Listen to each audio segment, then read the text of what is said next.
बोलिए श्री कृष्ण कन्हैया लाल की जय। बोलिए श्री कार्तिक मास की जय।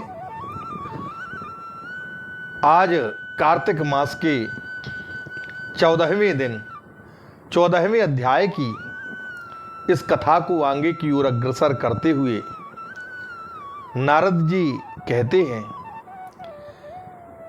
कि जब जलंधर की सेना पुनः युद्ध के लिए बड़े भीषण वेग से कैलाश पर्वत के ऊपर आक्रमण करती है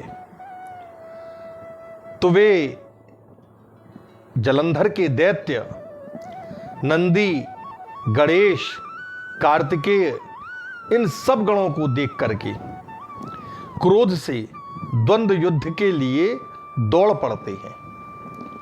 फिर क्या था, जो कालनेमी दैत्य था वो नंदी जी से लड़ पड़ता है। जो शुंभ था वो गणेश जी के साथ युद्ध करता है। निशुंभ नामक दैत्य कार्तिकेय जी के साथ युद्ध करता है और कवच धारण करके सारे के सारे युद्ध करने के लिए बड़े वेग से दौड़ पड़ते हैं। निशुंभ ने अपने 5 बाणों से स्वामी कार्तिकेय के मयूर को वेग से हृदय में बेध दे दिया। जब वह अपने बाणों से उस मयूर को बेधता है तो वह मोर मूर्छित होकर के गिर पड़ा।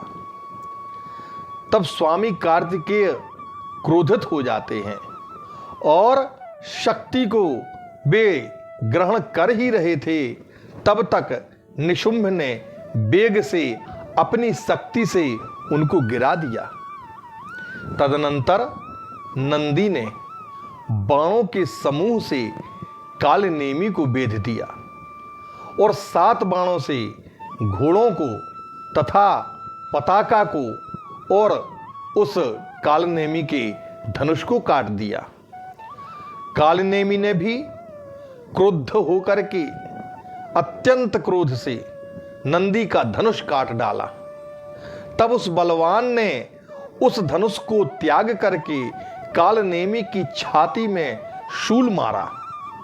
शूल से भेदन किए गए बड़े विदीर्ण हृदय वाला और मारे गए घोड़ा और सारथी वाला जो कालनेमी था, पर्वत के शिखर उखाड़ करके नंदी को उसने मार गिराया।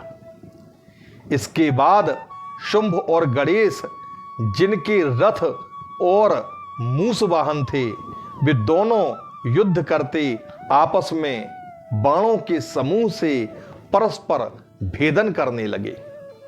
तब गणेश जी ने बाण से शुंभ के हृदय का भेदन किया और 3 बाणों से उसके सारथी को भूमि पर गिरा दिया।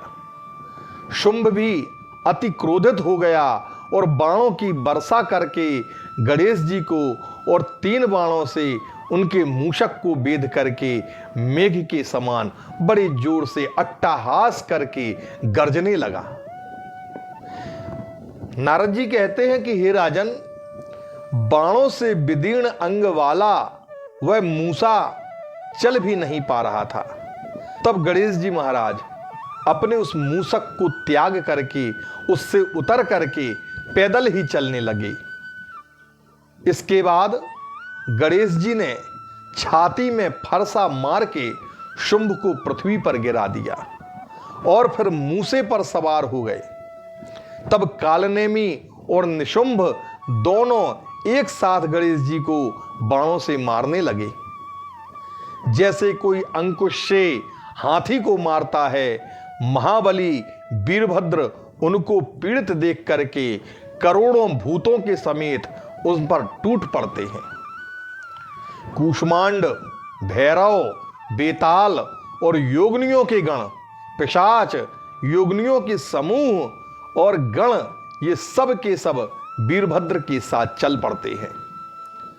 तब किलकिला शब्दों से, सिंहनादों से तथा अन्य शब्दों से ये धरती कांपने लगती है। भूत दौड़ने लगते हैं। वे दानवों को भक्षण करते हुए उछलते कूदते रणभूमि में तांडव करने लगे। नंदी और कार्तिकेय भी स्वस्थ होकर के शीघ्रता से रण में दैत्यों को अपने बाणों के समूह से मारने लगते हैं। छिन्न भिन्न मारे गए, गिरे हुए तथा मार खाए हुए दैत्यों की मलिन मुख वाली सेना उस समय व्याकुल हो उठी। वह बलि सागर नंदन जलंधर अपनी सेना का गणों के द्वारा विध्वंस होता देख करके बड़ी पताका वाली रथ में बैठ करके गणों के सन्मुख आकर के उपस्थित हो गया। हाथी, घोड़े और रथों के शब्द तथा शंख और भेरी के शब्द, दोनों सेनाओं के सिंहनाद उस समय इतने भयानक शब्दों के साथ होने लगे जिसकी कल्पना नहीं की जा सकती है। जलंधर के बाण समूहों से आकाश और पृथ्वी का मध्य भाग ढक गया। जैसे कोहरे से आकाश आच्छादित हो जाता है, जलंधर 5 बाणों से गणेश जी को और 9 बाणों से नंदी जी को और 20 बाणों से वीरभद्र को भेद करके मेघ के समान गर्जना करने लगता है। तब कार्तिकेय प्रभु ने उस दैत्य का अति शीघ्र अपनी शक्ति से भेदन किया। शक्ति के लगने के कारण वह कुछ व्याकुल मन वाला होकर के घूमने लगा। तदनंतर क्रोध से व्याप्त अंग वाले जलंधर ने कार्तिकेय को गदा से मारा। तब वे भूमि पर गिर गए। इसी प्रकार नंदी को भी वेग से भूमि पर गिरा दिया। तब गणेश जी ने क्रोधित होकर के उसकी गदा को फरसे से काट दिया। वीरभद्र ने उस दानव के हृदय में 3 बाण मारे और 7 बाणों से उसे, उसके घोड़े को, पताका, धनुष को और छत्र को काट दिया। तब दैत्यराज ने अति क्रोधित होकर के दारुण शक्ति मार करके गणेश जी को गिरा दिया और तुरंत दौड़ करके दूसरे रथ पर चढ़ गया। क्रोधित होकर के वह जलंधर वीरभद्र पर दौड़ा और सूर्य के समान कांति वाले वे दोनों परस्पर युद्ध करने लगते हैं।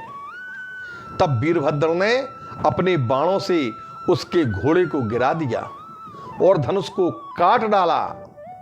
तब उस दैत्येंद्र जलंधर ने परिध अर्थात लोहांगी लेकर के वीरभद्र की ओर दौड़ पड़ता है।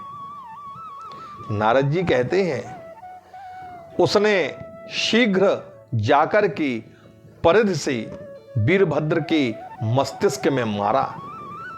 वीरभद्र भी सिर फूटने से रुधिर फेंकते हुए इस धरती पर गिर पड़ते हैं।